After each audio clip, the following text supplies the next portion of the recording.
سورہ المؤمن پارہ نمبر 24 آیہ کریمہ نمبر 41 اور 42۔ نحمدہ ونصلی ونسلم علی رسولہ الکریم، اما بعد فاعوذ باللہ من الشیطان الرجیم، بسم اللہ الرحمن الرحیم۔ یا قوم ما لی ادعوکم الی النجاة وتدعوننی الی النار تدعوننی لأکفر باللہ وأشرک بہ ما لیس لی بہ علم وأنا أدعوكم إلى العزیز الغفار۔ صدق اللہ العظیم۔ یا قومی، اے میری قوم، ما لی، مجھے کیا ہے، ادعوکم، کہ میں تم کو بلا رہا ہوں، الی النجاتی، نجات کی طرف، وتدعوننی، اور تم مجھے بلا رہے ہو، الی النار، دوزخ کی طرف۔ تدعوننی، تم مجھے دعوت دے رہے ہو، لأکفر باللہ، کہ میں اللہ کے ساتھ کفر کروں، واشرک، اور شریک ٹھہراؤں، بہی، اس کے ساتھ، ما، اس چیز کو، لیسا، نہیں ہے، لی، مجھے، بہی، اس کا، علم، وَأَنَا، اور بے شک میں، ادعوکم، تم کو بلا رہا ہوں، الی العزیز، اس کی طرف جو سب پر غالب ہے، غفار، بے حد بخشنے والا ہے۔ یہ اسی قوم فرعون کے بندہ مومن کی نصیحتیں جو تھیں وہی ابھی چل رہی ہیں۔ اچھا، اب وہ اپنی قوم کو نصیحت کرتے ہوئے کہتا ہے کہ اے میری قوم، حق تو یہ تھا کہ وہ کہتا ہے اے میری قوم، مجھے کیا ہو گیا ہے، یہ اس نے کہا۔ حق تو کیا تھا، یہ کہتا ہے اے میری قوم، تمہیں کیا ہو گیا ہے۔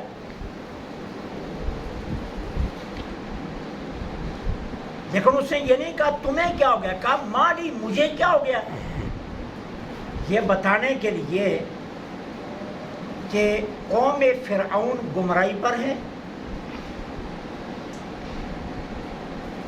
اور میں ان کی خیر خواہی کر رہا ہوں،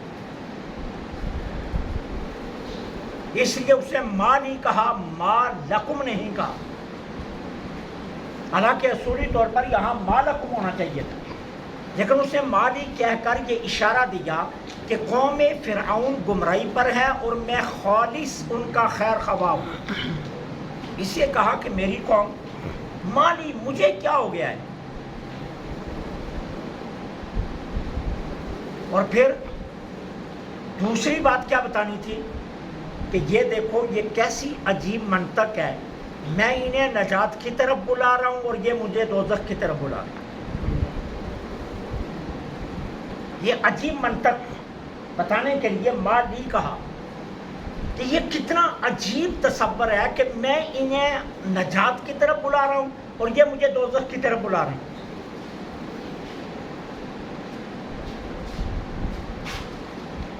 اور یہی حال آج ہمارا ہے، مؤذن ہمیں فلاح کی طرف بلاتا ہے اور ہم کہتے ہیں نہیں، ہم نے ناکامی کی طرف جانا ہے۔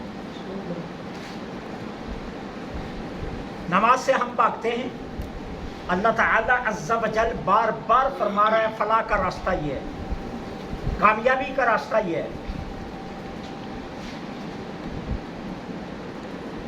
اور ہم اس کے بدلے میں کیا کرتے ہیں، نماز نہیں پڑھتے، اس راستے کو چھوڑ دیتے ہیں، اور اس کے بعد پھر کہتے ہیں یار پریشانی بہت ہے، چین نہیں آ رہا، قرار نہیں آ رہا، سکون نہیں آ رہا، ادویات کے بنا نیند نہیں آ رہی، اور کماتا بھی ہوں، گھر لاتا بھی ہوں، لیکن اس کے باوجود گھر میں سکون نہیں ہے۔ تو سکون والے نے آواز دی ہے نا کہ آؤ میں تمہیں بتاتا ہوں سکون کہاں ہے۔ لیکن کتنا عجیب انداز ہے ہمارا کہ اعلان آواز گونجتی ہے، حی علی الفلاح، آؤ کامیابی کی طرف، اور ہم اس کامیابی کی گونج کو ایک کان سے سن کر دوسرے کان سے نکال دیتے.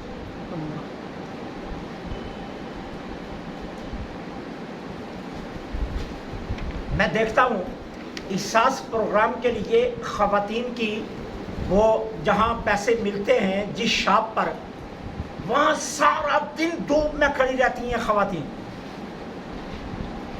لائن لگا کر، اور مرد خود آ کر اپنی بیگمات کو چھوڑ کر جا رہے ہیں. کہیں بیٹا چھوڑ کر جا رہا ہے، کہیں خامد چھوڑ کر جا رہا ہے، اور وہ سارا دن وہاں خاک چھانتی ہیں، اور ملنا کیا ہے 10 سے 12 ہزار روپیہ. اور اس کی خاطر وہ لائن میں لگی ہیں، اس کی خاطر کام کاج چھوڑے ہوئے ہیں، اس کی خاطر سب کچھ چھوڑا ہوا ہے، اور سارا دن لائن میں لگی رہتی ہیں. لیکن شاپ اگر 4 بجے بند ہونی ہے، ایک خاتون صبح کی آئی ہے اور 4 بجے اگر اس کی باری نہ آئی تو وہ اس کا دن ضائع گیا، کل پھر اسے لائن میں لگنا ہے. لیکن ان 12 ہزار کی خاطر ہم لائن میں لگ جاتے ہیں. اس کے لیے ہمیں سارا دن قربان کرنا پڑے، ہم قربان کر دیتے ہیں. ٹھیک ہے. اور مالک کیا کہتا ہے؟ آؤ 12 ہزار کی بات نہیں ہے، تمہاری 80 سال کا رزق میں فجر کے وقت بانٹتا ہوں، آ جاؤ. ادھر ہم نہیں جاتے. 20 کلو کا تھیلا لینے کے لیے لائن میں لگ جاتے ہیں، اور 20,000 تھیلے لینے کے لیے ہم اٹھتے ہی نہیں. کتنے عجیب لوگ ہیں ہم. وہ مالک تو کہتا ہے آؤ فجر کے وقت میں تمہاری ساری زندگی کا رزق تمہیں عطا کروں گا. وہ بانٹ رہا ہوتا ہے، لیکن اس وقت ہم لمبی تان کر سوئے رہتے ہیں. اور یہی مالیکم کے اندر یہی تصور دیا گیا. بھائی تم کتنے عجیب لوگ ہو، میں تمہیں نجات کی طرف بلا رہا ہوں اور تم مجھے آپ کی طرف بلا رہے ہو. تو مالک کیا کر یہ تعجب دلوایا کہ دیکھو میں خیر خواہ ہوں اور تم میرے دشمن بن رہے ہو. کون سی خیر خواہی کر رہے ہو؟ وہ کہتے ہیں نا حیدرآباد دکن کا جو تھا نا، وہ اس دور میں جو چلتے تھے نواب، تو نواب جو تھا حیدرآباد دکن کا، وہ حضرت خواجہ نظام الدین رحمت اللہ علیہ کی بارگاہ میں آیا اور آ کر کہنے لگا پہلے تو آپ عمراء کو ملتے نہیں تھے، بالکل آپ نے اپنے آستانے پر پابندی لگائی ہوئی تھی کہ عمراء سے ملاقات نہیں ہو سکتی، غربا کے لیے دروازے کھلے، عمراء سے کوئی ملاقات نہیں ہوگی. اچھا حیدرآباد دکن کا جو وہ نواب تھا وہ آپ کا ارادت مند تھا، تو ایک مرتبہ ملنے کے لیے آیا تو آ کر کہنے لگا حضرت میں آستانہ عالیہ پر جو اخراجات ہوتے ہیں سارا دن غربا کا تانتا لگا رہتا ہے، صبح فجر سے لے کر رات گے تک لنگر چلتا ہے، لوگ کھانا کھاتے ہیں، تو میں اس کے لیے 12 مربع زمین دینا چاہتا ہوں تاکہ اس زمین کی پیداوار، اس کے جو انکم ہے اس سے آستانہ عالیہ کا نظام چلتا رہے. ٹھیک ہے. تو آپ نے فرمایا بھائی یہ مجھے بتاؤ کہ تم میرے دوست ہو یا دشمن ہو؟ اس نے کہا جی میں تو آپ کا دوست ہوں، بلکہ ارادت مند ہوں، عقیدت مند ہوں. فرمایا یہ کیسے تم عقیدت مند ہو، مجھے اللہ اللہ سے چھڑا کر زمینوں کے اعصاب میں لگانے لگے ہو؟ میں تو اللہ اللہ میں لگا ہوں اور تم مجھے مال دے کر زمینوں کے اعصاب میں لگانے لگے ہو، یہ کیسی دوستی ہے تمہاری میری؟ لہذا اپنے مربع اپنے پاس رکھو، اور رہی بات یہ کہ جو کام میں کر رہا ہوں مجھے کرنے دو،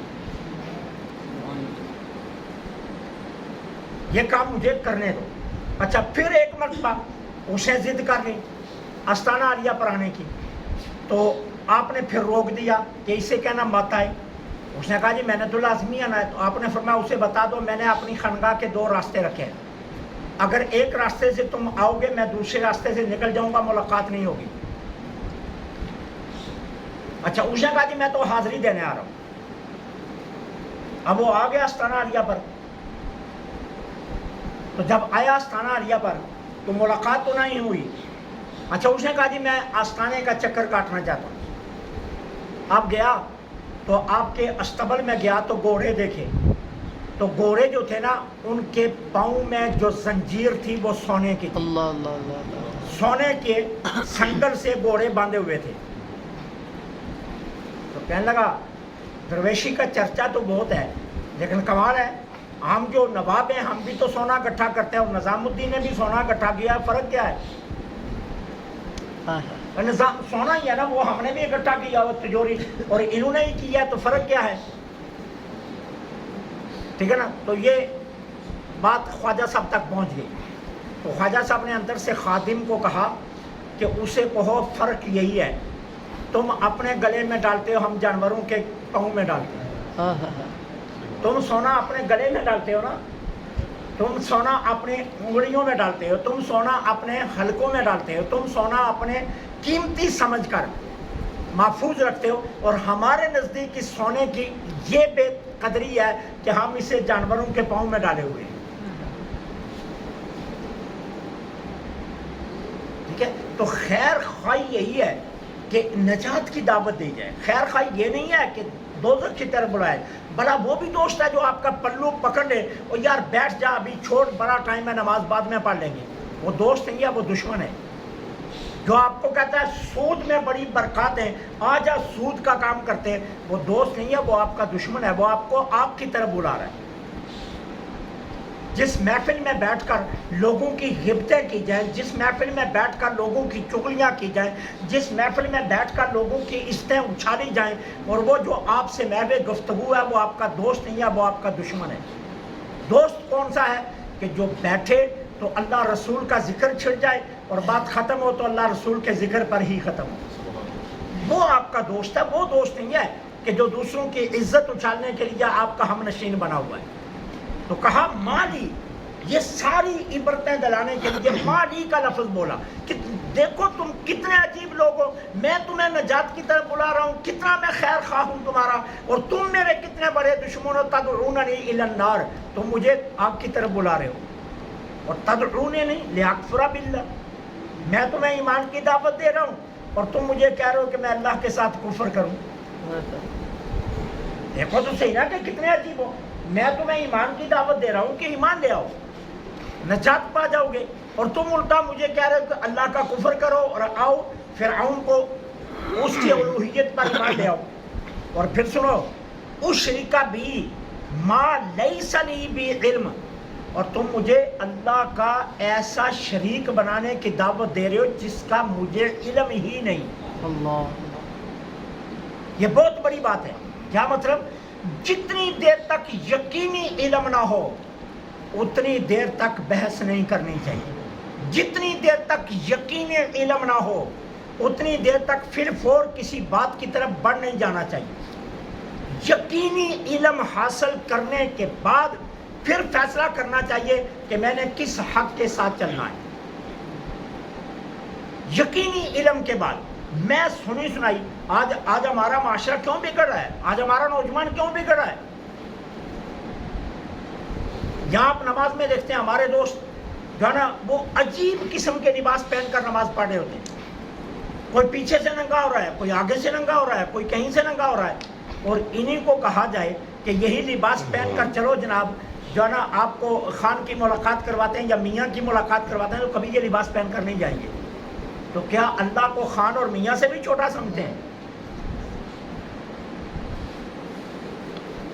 یارو دربار خدا بندی کی اتنی قدر بھی نہیں ہے کہ اس کی بارگاہ میں عمدہ صاف ستھرا پورا لباس پہن کر آیا جائے۔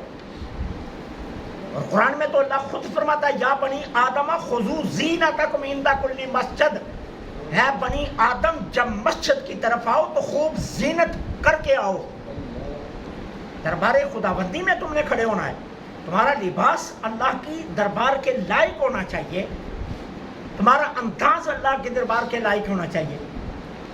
جہاں کسی جج کے پاس کھڑے ہونا تو ایک دو دفعہ سائڈیں بدلے نا تو جج کہتا ہے آرڈر، اور وہیں ہماری جان نکل جاتی ہے، اور دربار خداوندی کا کوئی آرڈر ہی نہیں ہے۔ نماز میں جس کا جی چاہا، کوئی ادھر خارج کر رہا ہے، کوئی موبائل نکال کر دیکھ رہا ہے، کوئی بند کر رہا ہے، کوئی آن کر رہا ہے، کوئی آف کر رہا ہے، تماشا ہے نماز کے ساتھ۔ سیدنا حضرت امام زین العابدین اذان سنتے رنگ متغیر ہونا شروع ہو جاتا، وضو شروع کرتے تو رنگ پھیکا پڑ جاتا، کھڑے ہوتے تو جسم پر کب کبھی طاری ہو جاتی، اور رفقا پوچھتے حضرت یہ کیا ہے، لمحہ لمحہ رنگ بدل رہا ہے۔ فرمایا دیکھتے نہیں ہو کتنے بڑے دربار میں حاضری کے لیے جا رہا ہوں، یہ نہیں سمجھتے کہ کتنا بڑا دربار ہے جہاں حاضری لگانے چلا۔ ایمان تو ہمارا یہی ہے نا کہ جب ہم نماز میں کھڑے ہوتے ہیں تو ہمارا رب ہمیں دیکھ رہا ہوتا ہے۔ کمزور ایمان تو یہی ہے نا، اصل ایمان تو یہ ہے کہ میں رب کو دیکھ رہا ہوں، اور اگر اس درجے پر نہیں ہے تو یہ تو یقینی ہے نا کہ رب دیکھ رہا ہے۔ تو کم از کم اگر رب دیکھ رہا ہے تو پھر ہمارا اس دربار کے شان کے مطابق تو ہونا چاہیے نا۔ تو یقینی علم کے بعد جانا چاہیے جدھر بھی جانا ہے، یوٹیوب سے کلپ سن کر، فیس بک سے کلپ سن کر، انسٹاگرام سے کلپ سن کر، جو نا سوشل میڈیا سے کلپ سن کر، اور بغیر دیکھے بالے کس کا کلپ ہے ادھر ہی چل پڑنا۔ یہ آج ہمارے نوجوانوں نے وتیرہ بنایا ہو۔